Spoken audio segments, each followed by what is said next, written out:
किसी वन में मदोकट नाम का सिंह निवास करता था। बाघ, कौवा और सियार ये तीन उसके नौकर थे। एक दिन उन्होंने एक ऐसे ऊँट को देखा जो अपने गिरोह से भटक कर उनकी ओर आ गया था। उसको देखकर सिंह कहने लगा, अरे वाह, यह तो विचित्र जीव है। जाकर पता तो लगाओ कि यह वन्य जीव है अथवा कि ग्राम्य प्राणी। यह सुनकर कौवा बोला, स्वामी, यह ऊँट नाम का जीव ग्राम्य प्राणी है और आपका भोजन है। आप इसको मारकर खा जाइए। सिंह बोला, मैं अपने यहाँ आने वाले अतिथि को नहीं मारता। कहा गया है कि विश्वस्त और निर्भय होकर अपने घर आए शत्रु को भी नहीं मारना चाहिए। अतः उसको अभयदान देकर यहाँ मेरे पास ले आओ, जिससे मैं उसके यहाँ आने का कारण पूछ सकूं। सिंह की आज्ञा पाकर उसके अनुचर ऊँट के पास गए और उसको आदरपूर्वक सिंह के पास ले आए। ऊँट ने सिंह को प्रणाम किया और बैठ गया। सिंह ने जब उसके वन में विचरने का कारण पूछा तो उसने अपना परिचय देते हुए बताया कि वह साथियों से बिछुड़कर भटक गया है। सिंह के कहने पर उस दिन से वह कथनक नाम का ऊँट उनके साथ ही रहने लगा। उसके कुछ दिन बाद मदोकट सिंह का किसी जंगली हाथी के साथ घमासान युद्ध हुआ। उस हाथी के मूसल के समान दांतों के प्रहार से सिंह अधमरा तो हो गया, किंतु किसी प्रकार जीवित रहा, पर वह चलने फिरने में अशक्त हो गया था। उसके अशक्त हो जाने से कौवा आदि उसके नौकर भूखे रहने लगे, क्योंकि सिंह जब शिकार करता था तो उसके नौकरों को उसमें से भोजन मिला करता था। अब सिंह शिकार करने में असमर्थ था। उनकी दुर्दशा देखकर सिंह बोला, किसी ऐसे जीव की खोज करो कि जिसको मैं इस अवस्था में भी मारकर तुम लोगों के भोजन की व्यवस्था कर सकूं। सिंह की आज्ञा पाकर वे चारों प्राणी हर तरफ शिकार की तलाश में घूमने निकले। जब कहीं कुछ नहीं मिला तो कौवा और सियार ने परस्पर मिलकर सलाह की।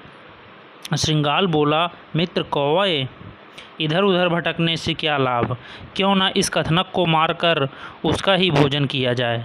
सियार सिंह के पास गया और वहां पहुंचकर कहने लगा, स्वामी, हम सबने मिलकर सारा वन छान मारा, किंतु कहीं कोई ऐसा पशु नहीं मिला कि जिसको हम आपके समीप मारने के लिए ला पाते।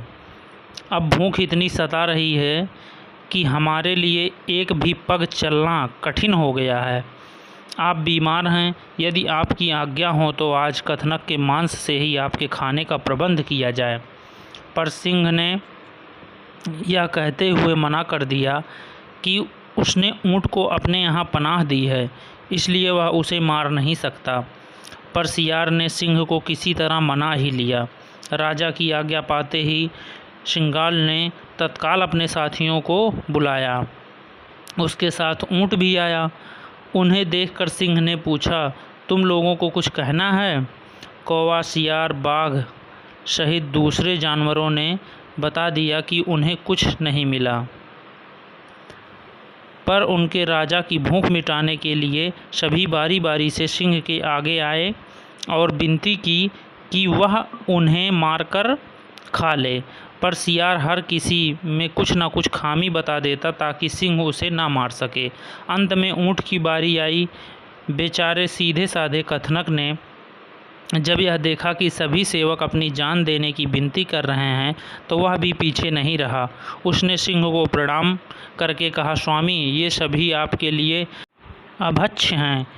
किसी का आकार छोटा है, किसी के तेज नाखून हैं, किसी के देह पर घने बाल हैं। आज तो आप मेरे ही शरीर से अपनी जीविका चलाइए, जिससे कि मुझे दोनों लोकों की प्राप्ति हो सके। कथनक का इतना कहना था कि बाघ और सियार उस पर झपट पड़े और देखते ही देखते उसके पेट को चीर कर रख दिया। बस फिर क्या था, भूख से पीड़ित सिंह और बाघ आदि ने तुरंत ही उसको चट कर डाला।